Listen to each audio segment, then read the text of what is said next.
आज होने जा रहा है मोहन कैबिनेट का विस्तार। सुबह 9 बजे राजभवन में होगा शपथ ग्रहण समारोह और एक मंत्री को दिलाई जाएगी शपथ। कांग्रेस से बीजेपी में आए विधायक रामनिवास रावत लेंगे मंत्री पद की शपथ। तो देखिए, रामनिवास रावत, उन्होंने लोकसभा चुनाव के दौरान कांग्रेस का हाथ छोड़कर भारतीय जनता पार्टी का दामन थामा था। श्योपुर के विजयपुर से विधायक है, अभी तक इस्तीफा नहीं दिया है, लेकिन लगता है भारतीय जनता पार्टी ने उनके लिए कोई बड़ा पद सोच रखा था। तो आज होगा मोहन कैबिनेट का विस्तार। आज सुबह 9 बजे राजभवन में होगा ये शपथ ग्रहण समारोह, जहां एक मंत्री को दिलाई जाएगी शपथ और वो मंत्री है कांग्रेस से बीजेपी में आए विधायक रामनिवास रावत। वो मंत्री पद की शपथ लेने वाले हैं। क्या है पूरी जानकारी, इस खबर पर अधिक जानकारी के साथ जुड़ गए हैं मेरे सहयोगी विवेक पांडे। उनका रुख कर लेती हूं सीधा। विवेक, आज मोहन कैबिनेट का विस्तार होने वाला है, उस पर क्या कुछ जानकारी अपने पास? देखिए, करीब 6 महीने बीत चुके हैं मोहन सरकार को। अब तक कैबिनेट विस्तार नहीं हुआ था, लेकिन ये पहला कैबिनेट विस्तार होने जा रहा है। रामनिवास रावत कांग्रेस के विधायक है, बीजेपी में शामिल होने के बाद उन्हें इसका फायदा भी मिल रहा है और सरकार की तरफ से उन्हें मंत्री बनाया जा सकता है। अभी मोहन कैबिनेट में 30 मंत्री है, 34 मंत्री बनाए जा सकते हैं नियम के अनुसार। रामनिवास रावत के शपथ लेने के बाद 31 मंत्री मोहन कैबिनेट में शामिल हो जाएंगे। लेकिन एक बड़ा सवाल है कि आखिर कौन से विभाग के वो मंत्री रहेंगे। ये सीएम का विशेषाधिकार है, लेकिन आज 9 बजे मंगू भाई पटेल की मौजूदगी में उन्हें सदस्यता शपथ दिलाई जाएगी और वो मोहन कैबिनेट में शामिल हो जाएंगे। अब उन्हें विधायक पद से इस्तीफा भी देना है। कांग्रेस पहले ही विधानसभा अध्यक्ष को पत्र लिखते हुए ये कह चुकी है कि निर्मला सप्रे और रामनिवास रावत का इस्तीफा ले लिया जाए। सबसे बड़ी बात है कि 6 बार के विधायक है, कांग्रेस से लगातार चुनते आ रहे हैं। विजयपुर सीट से, श्योपुर कला से आते हैं रामनिवास रावत और काफी कांग्रेस के दिग्गज नेता रहे हैं। लेकिन पार्टी की नाराजगी की वजह से लोकसभा चुनाव के दौरान उन्होंने कांग्रेस छोड़कर बीजेपी ज्वाइन कर ली। हालांकि उन्हें इस्तीफा पहले ही देना चाहिए था, लेकिन अब मंत्री बनने के बाद वो फिलहाल इस्तीफा देंगे। कांग्रेस पहले ही शिकायत कर चुकी है। 9 बजे पक्की है कि केवल एक ही मंत्री आज मंत्री पद की शपथ लेगा, क्योंकि देखिए 4 मंत्री पद खाली हैं। तो ऐसे में ये भी बोला जा रहा था कि शायद किसी महिला को भी मंत्री बना दिया जाए, लेकिन अभी फिलहाल रामनिवास रावत का नाम ही पुख्ता है। देखिए, कल हमारी निर्मला सप्रे से बात हुई थी तो उन्होंने कहा था कि पार्टी की तरफ से जरूर फोन आया है, लेकिन फिलहाल वो ये कह रही कि वो मंत्री की रेस से बाहर है। और इसके अलावा सिंधिया खेमे से प्रभुराम चौधरी का भी नाम था, सीनियर विधायक है गोपाल भार्गव, उनका भी मंत्री बनना लगभग चर्चा में था। लेकिन फिलहाल राजभवन सूत्रों की माने तो सिर्फ रामनिवास रावत का ही आज मंत्री बनना तो कहीं तय है। और भारतीय जनता पार्टी ने कुछ बड़ा सोच रखा था रामनिवास रावत के लिए और इसीलिए अब उनको मंत्री बनाया जा रहा है। मोहन कैबिनेट का विस्तार हो रहा है। बहुत बहुत शुक्रिया विवेक तमाम जानकारी के लिए। और देखिए, प्रदेश में हलचल अमरवाड़ा उपचुनाव को लेकर भी तेज है। आज अमरवाड़ा विधानसभा उपचुनाव के लिए प्रचार थम जाएगा, लेकिन उससे पहले तमाम दिग्गज यहां पर प्रचार करेंगे। मुख्यमंत्री डॉक्टर मोहन यादव प्रचार के लिए पहुंचेंगे। सीएम पार्टी प्रत्याशी कमलेश शाह के समर्थन में जनसभा और रोड शो करने वाले हैं और मुख्यमंत्री डॉक्टर मोहन यादव सुबह 11 बजे अमरवाड़ा विधानसभा के बटका हापा में जनसभा को संबोधित करेंगे। इसके बाद दोपहर 1 बजे अमरवाड़ा में रोड शो कर जनसभा भी लेंगे। वहीं कांग्रेस प्रत्याशी के समर्थन में प्रदेश प्रभारी भंवर जितेंद्र सिंह और PCC chief Jitu Patwari rally करेंगे। तो अमरवाड़ा सीट एक ऐसी सीट है जो दोनों ही पार्टियों के लिए बेहद खास हो जाती है और कमलेश शाह के भारतीय जनता पार्टी में जाने के बाद से यहां पर उपचुनाव की स्थिति पैदा हो गई। मैं आपको बता दूं कि 10 जुलाई को यहां पर मतदान होना है और आज प्रचार प्रसार का अंतिम दिन है। इसी सिलसिले में बीजेपी और कांग्रेस दोनों ही अपनी ताकत झोंकती हुई नजर आ रही है। तो वहीं देखिए, अगली बड़ी खबर छत्तीसगढ़ से मिल रही है। छत्तीसगढ़ में बिजली कटौती को लेकर आज कांग्रेस का प्रदर्शन रहने वाला है। बड़े हुए बिल को लेकर भी होगा विरोध। विधानसभा में भी मुद्दा उठाने की तैयारी में है कांग्रेस पार्टी इसको लेकर। नगरीय निकाय चुनाव से पहले कांग्रेस हुई आक्रामक। तो चाहे कानून व्यवस्था हो या फिर अब बिजली व्यवस्था, विद्युत व्यवस्था, उसको लेकर भी ये जानकारी निकलकर सामने आ रही है कि आज बिजली कटौती को लेकर कांग्रेस का प्रदर्शन रहने वाला है। बड़े हुए बिल को लेकर, बड़े हुए बिजली के बिल को लेकर भी होगा विरोध। साथ ही साथ कहीं ना कहीं कांग्रेस पार्टी विधानसभा में भी मुद्दा उठाने की तैयारी में है। नगरीय निकाय चुनाव से पहले कांग्रेस आक्रामक नजर आ रही है। मेरे साथ रोहित मिश्रा जुड़ गए हैं रायपुर से, सीधा उनका रुख कर लेती हूं। रोहित, कांग्रेस पार्टी लगातार आक्रामक है, फिर चाहे मैं बात कर लूं कि नगरीय निकाय चुनाव से पहले आक्रामक है या विधानसभा सत्र से पहले आक्रामक है, लेकिन आक्रामक है। आज उनका विरोध प्रदर्शन है, क्या कुछ उस पर जानकारी? बिल्कुल अंजलि, देखिए अघोषित बिजली कटौती और विद्युत दरों पे लगातार जो बढ़ोतरी हो रही है उसको लेकर यह प्रदर्शन किया जाएगा और तमाम ब्लॉक स्तर पर प्रदर्शन है। राजधानी रायपुर में भी 1 बजे प्रदेश अध्यक्ष दीपक बैज की अगुवाई में यह प्रदर्शन होने वाला है, जहां पर सबसे पहले राजीव गांधी चौक पर तमाम कांग्रेसी जुटने वाले हैं और जुटने के बाद में वो सीधा जो है वो कालीबाड़ी की ओर रुख करेंगे और कालीबाड़ी स्थित बिजली ऑफिस का घेराव भी जो है इस समय किया जा सकता है। तो बड़ा प्रदर्शन आज देखने को मिलने वाला है। इसी तरह का प्रदर्शन तमाम प्रदेश भर के जो ब्लॉक है वहां पर किया जाएगा और बड़ी संख्या में कांग्रेसी शामिल होंगे, क्योंकि नगरीय निकाय का चुनाव है और लगातार जमीन से जुड़े हुए मुद्दे उठाए जा रहे हैं। कुछ दिन पहले तात्यापारा सड़क चौड़ीकरण को लेकर प्रदर्शन किया गया था, पदयात्रा की गई थी, महापौर के अगुवाई में वो हुआ था। इसके बाद से आज जो है विद्युत दरों की बढ़ोतरी को लेकर एक बड़ा प्रदर्शन किया जाएगा। दोपहर 1 बजे ये प्रदर्शन शुरू होगा। अंजलि, बिल्कुल, बहुत बहुत शुक्रिया रोहित तमाम जानकारी के लिए। जहां नीलगंगा चौराहे पर 3 दुकानों में आग लग गई, गैस वेल्डिंग की दुकान पर लगी थी भीषण आग और दमकल की 3 गाड़ियों ने बुझाई आग। लाखों का सामान जलकर खाक हो गया। शॉर्ट सर्किट के चलते लगी थी आग, ये अभी तक जानकारी निकलकर सामने आ रही है। तो देखिए ये जो पूरा मामला है आगजनी का वो उज्जैन से निकलकर सामने आ रहा है। नीलगंगा चौराहे पर 3 दुकानों में लगी आग, गैस वेल्डिंग की दुकान पर लगी थी भीषण आग और वो फैल गई और दमकल की 3 गाड़ियों ने आग पर काबू पा लिया। हालांकि लाखों का सामान जलकर खाक हो गया है, भारी नुकसान देखने को मिला है। शॉर्ट सर्किट के चलते लगी थी आग। इस खबर पर अपडेट्स के साथ जुड़ गए हैं मेरे सहयोगी संतोष कृष्णानी, फोन लाइन पर जुड़े हैं मेरे साथ। संतोष जी, क्या कुछ जानकारी अपडेट्स निकलकर सामने आ रही है, किस वजह से ये आगजनी देखी गई? बिल्कुल अंजलि, बताना चाहेंगे आज सुबह 5 बजे के आसपास की घटना है, जब गैस वेल्डिंग की दुकान पे शॉर्ट सर्किट हो जाता है और उसके बाद से अचानक से आग अपना विकराल रूप ले लेती है और उसके पास में 2 समीप में लगी दुकानें जो गैरेज संचालित होता है 2 व्हीलर्स गाड़ियों का, उसमें भी आग पकड़ लेती है। और जैसे ही धुआं उठता है तो आसपास के जो रहवासी वॉक करते हैं उसने दमकल कर्मियों को सूचना दी और दमकल की 3 गाड़ियों ने आग पर काबू पा रहा है। प्रथम दृष्टया यही बताया जा रहा है कि आग लगने का कारण शॉर्ट सर्किट बताया जा रहा है। अभी पूरी तरह से आग पर काबू पा लिया गया है और अभी जो दुकान संचालक है उनसे और आसपास वालों से भी पूछताछ की जा रही है। ठीक है संतोष जी, बहुत बहुत शुक्रिया तमाम अपडेट्स के लिए। बढ़ते हैं अगली खबर की ओर। देखिए, लोकसभा चुनाव में ऐतिहासिक जीत के बाद बीजेपी ने रविवार को रविंद्र भवन में कार्य समिति की बैठक की, जिसमें सीएम से लेकर वीडी शर्मा और शिवराज सिंह चौहान जैसे बड़े कद के नेता शामिल हुए। इस मीटिंग में मंडल विस्तार तक के कार्यकर्ताओं को भी बुलाया गया और इस बैठक की इनसाइड स्टोरी क्या है, देखिए इस रिपोर्ट में।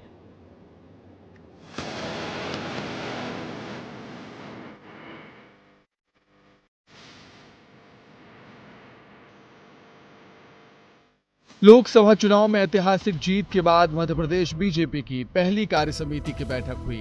रविवार को भोपाल के रविंद्र भवन में इस बैठक का आयोजन किया गया, जिसमें सदस्यता अभियान की रूपरेखा बनाई गई और लोकसभा इलेक्शन के नतीजों की भी समीक्षा की गई। इसके साथ ही पार्टी की भविष्य की रणनीति और कार्यक्रमों पर भी चर्चा हुई। सबसे पहले आपको इस बैठक की इनसाइड स्टोरी बताते हैं, जहां भूपेंद्र यादव ने कार्यकर्ताओं और नेताओं को नसीहत दी है। कार्यकर्ताओं के प्रवास की कार्य पद्धति जारी रखें, महिलाओं को संगठन में स्थान दें, नकारात्मकता की राजनीति से बचें, नए लोगों का स्वागत करें, अनुशासन के साथ काम करें। मीटिंग के बाद सीएम डॉक्टर मोहन यादव ने सभी कार्यकर्ताओं का आभार जताया और जीत का श्रेय सभी कार्यकर्ताओं को दिया। मेरी अपनी ओर से यशस्वी अध्यक्ष माननीय विष्णु शर्मा जी को विस्तारित कार्य समिति की सफलता के लिए बधाई। दिन भर विचार विमर्श का समय चला और बहुत अच्छे से सत्र हुए। मेरी अपनी ओर से बीजेपी प्रदेश अध्यक्ष वीडी शर्मा ने विधानसभा और लोकसभा चुनाव में मिली जीत का श्रेय कार्यकर्ताओं और जनता को दिया। उन्होंने कहा कि कार्यकर्ताओं ने मेहनत की, मेरा बूथ सबसे मजबूत का लाभ मिला। भारतीय जनता पार्टी के एक एक कार्यकर्ता की अथक मेहनत और परिश्रम, प्रधानमंत्री नरेंद्र मोदी जी के नेतृत्व में जनता ने जो विश्वास दिया है और गरीब कल्याण की योजना हमारी जो ताकत है डबल इंजन की सरकार की, इस आधार पर आज ये कार्यकारिणी गौरव से भरी हुई कार्यकारिणी थी, उत्साह और उमंग से भरी हुई कार्यकारिणी थी। जीत का जज्बा हमारे कार्यकर्ताओं में जो था, आज उसका प्रकटीकरण इस कार्य समिति के अंदर भी हुआ है। मीटिंग में पार्टी के अनुशासन से लेकर आगे की रणनीति पर चर्चा हुई। अब देखना होगा कि इस बैठक के बाद बीजेपी की रणनीति में क्या फेरबदल होता है। ब्यूरो रिपोर्ट, विस्तार न्यूज। तो देखिए, पूरे देश भर में खुशी का माहौल है। मौका ही कुछ ऐसा है। रविवार को पूरी ठाट बाट के साथ भगवान जगन्नाथ रथ पर सवार हुए, जिसके बाद देश के अलग अलग कोने से रथ यात्रा की मनमोहक तस्वीरें भी सामने आई। कैसे सभी भक्त भगवान जगन्नाथ की रथ यात्रा में शामिल हुए और कितने धूमधाम से शुरू हुई भगवान जगन्नाथ की रथ यात्रा, देखिए इस रिपोर्ट में।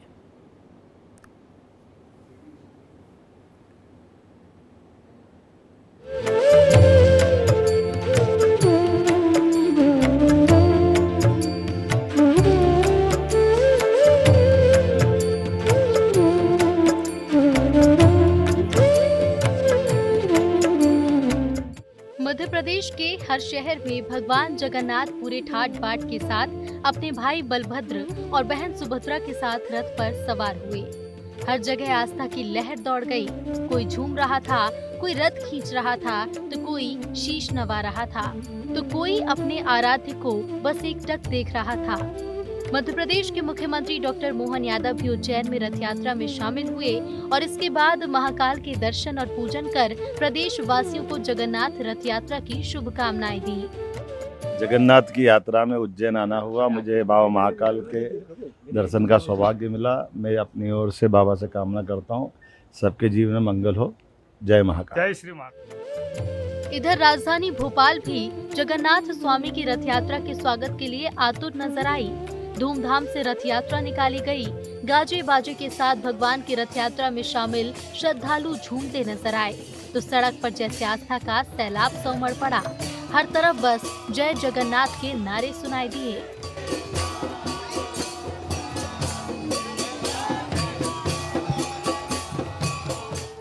सारे भक्त लोगों को दर्शन नहीं मिल रहे थे, बहुत दुखी थे भक्त। तो भगवान ने सुनिश्चित किया कि 15 दिन भक्तों को मेरे दर्शन नहीं हुए हैं, तो मैं भक्तों को दर्शन करने खुद अपनी छोटी बहन सुभद्रा, बड़े भाई बलभद्र बलराम जी के साथ पब्लिक को दर्शन देने के लिए, जनता को और आशीर्वाद देने के लिए मैं स्वयं आया हूँ। विदिशा के मनोरा में भी आस्था का मेला लगा हुआ है। हजारों की संख्या में श्रद्धालु भगवान जगन्नाथ स्वामी के मंदिर पहुंचे और रथ यात्रा में शामिल हुए। केंद्रीय कृषि मंत्री शिवराज सिंह चौहान की पत्नी साधना सिंह भी मनोरा पहुंची और रथ यात्रा में शामिल हुई।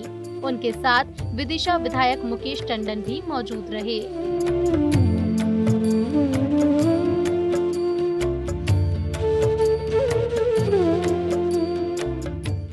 रायसेन के बेगमगंज में भी धूमधाम से जगन्नाथ स्वामी की रथ यात्रा निकाली गई। आसपास के कई गांवों से श्रद्धालु भगवान के दर्शन करने के लिए पहुंचे और सुख शांति की कामना की। ब्यूरो रिपोर्ट, विस्तार न्यूज।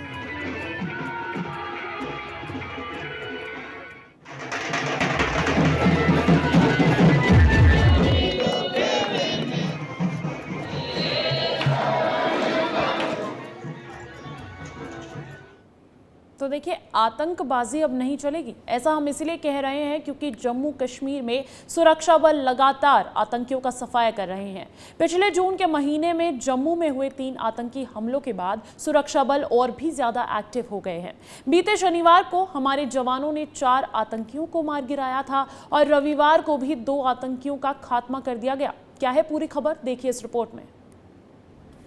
जम्मू कश्मीर में आतंकवादियों के खिलाफ सुरक्षा बलों का एक्शन जारी है। अधिकारियों ने बताया कि जम्मू कश्मीर के कुलगाम जिले में 2 अलग अलग मुठभेड़ में 2 जवान भी शहीद हो गए। आतंकवादियों के साथ हुए एनकाउंटर में सुरक्षा बलों ने कम से कम 6 आतंकवादियों को भी मार गिराया। मुठभेड़ कुलगाम के मोदरगाम और चिनीगाम गांव में हुई। 6 आतंकवादियों में से 2 मदारगाम और बाकी 4 चिनीगाम के रहने वाले हैं। जवानों को बाग में बने ठिकाने में 2 से 3 आतंकवादियों के छिपे होने की खबर मिली थी। वहीं चिनीगाम फ्रिसल में एक और आतंकवादी के छिपे होने की संभावना जताई गई थी। फिलहाल आतंकवादियों के खिलाफ सेना का ऑपरेशन जारी है। आतंकवादियों के खिलाफ ये अभियान ऐसे दिन हो रहा है जब खराब मौसम की वजह से अमरनाथ यात्रा स्थगित कर दी गई है। पहली मुठभेड़ मोदरगाम गांव में हुई, जहां पैरा कमांडो लांस नायक प्रदीप नैन कार्रवाई में शहीद हो गए। सुरक्षा बलों ने खुफिया जानकारी के आधार पर अभियान शुरू किया और कम से कम 2 से 3 आतंकवादियों को उनके ठिकाने पर घेर लिया। वहीं दूसरी मुठभेड़ फ्रिसल चिनीगांव गांव में हुई, जब सुरक्षा बलों को इलाके में संभावित लश्कर-ए-तैयबा के आतंकवादियों के बारे में सूचना मिली। ऑपरेशन के दौरान प्रथम राष्ट्रीय राइफल्स के हवलदार राजकुमार शहीद हो गए। बात करें अगर बीते 2 महीने की तो कुलगांव में 6 आतंकी मारे गए। जून में 7 आतंकी मारे गए थे। दी रेजिस्टेंस फ्रंट के 2 शीट्स कमांडर ढेर किए गए।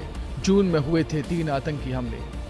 दरअसल एक गांव में पहुंचने पर एक घर में छिपे आतंकवादियों ने सुरक्षा बलों पर अचानक से गोलीबारी शुरू कर दी, जिसके बाद मुठभेड़ शुरू हो गई। दोनों जगहों पर भीषण गोलीबारी जारी है। कश्मीर के पुलिस महानिरीक्षक वी.के. बिरधी ने मुठभेड़ स्थलों का दौरा किया और कहा कि आतंकवाद विरोधी अभियान जारी रहेगा। आतंकवादियों को लेकर भारत सरकार और सुरक्षा बल सख्त है और आने वाले दिनों में भी आतंकवादियों की इसी तरह सहमत नहीं आने वाली। ब्यूरो रिपोर्ट, विस्तार न्यूज। और देखिए, पूरे भारत में बारिश ने कहर बरपाया हुआ है। चारों तरफ बारिश से हाहाकार मचा हुआ है। बारिश की वजह से 4 धाम यात्रा पर ब्रेक लग गया, तो वहीं अयोध्या में सरयू नदी खतरे के निशान से ऊपर बह रही है। गोवा में सड़कें नदी में तब्दील हो गई हैं, तो मुंबई में भारी बारिश के चलते लोकल ट्रेन सेवा सस्पेंड कर दी गई है। कैसे बारिश ने पूरे भारत में त्राहिमाम मचाया हुआ है, इस रिपोर्ट में देखिए।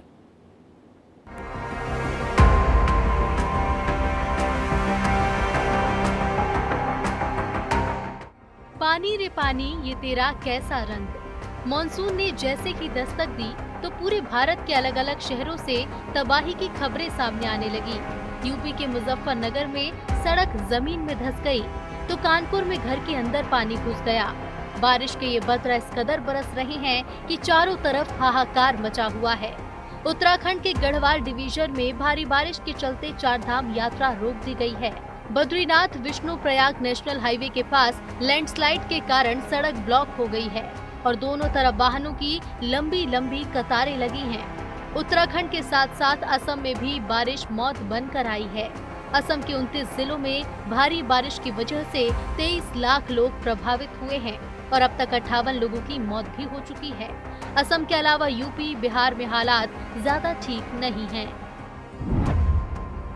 भारी बारिश के चलते 4 धाम यात्रा पर ब्रेक। असम में 23 लाख लोग बाढ़ से प्रभावित। असम में 58 लोगों की मौत।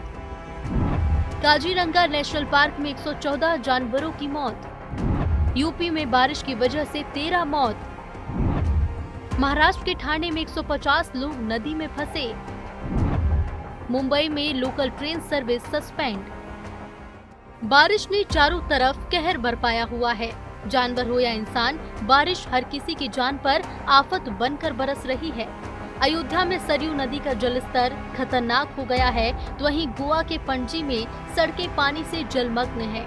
चारों तरफ हाहाकार है और सड़कों पर निकलना दुश्वार हो गया है। जान की आफत ये बारिश अभी थमने वाली नहीं है। मौसम विभाग की माने तो अगले 4-5 दिन दिल्ली समेत पूरे उत्तर भारत में बदरा ऐसे ही बरसने वाले हैं। अभी जो मानसून ट्रफ है वो एक्टिव फेज में है, ऑलमोस्ट नियर नॉर्मल पोजीशन है और उसके प्रभाव से अभी क्या है कि नॉर्थ इंडिया में आज के दिन ऑलमोस्ट सारी जगह पे हैवी या वेरी हैवी रेनफॉल रहेगा। अगर हम पंजाब से स्टार्ट करते हैं, पंजाब, हरियाणा, उसके बाद हिमाचल भी आज हैवी रेनफॉल हो सकता है और उत्तराखंड में हमारा अनुमान है कि आज एक्सट्रीमली हैवी, मीन 20 सेंटीमीटर से ज़्यादा भी रेनफॉल एक्टिविटी हो सकती है। उत्तर प्रदेश में भी rainfall activity heavy, very heavy रहेगा और नॉर्थ ईस्टर्न स्टेट में भी आने वाले 4-5 दिनों में rainfall activity heavy, very heavy spell चलता है। पानी के इस रंग ने सभी को डरा दिया है और बस सभी लोग उम्मीद कर रहे हैं कि जल्द से जल्द स्थिति सामान्य हो और लोगों की जिंदगी फिर से पटरी पर लौटे। ब्यूरो रिपोर्ट, विस्तार न्यूज।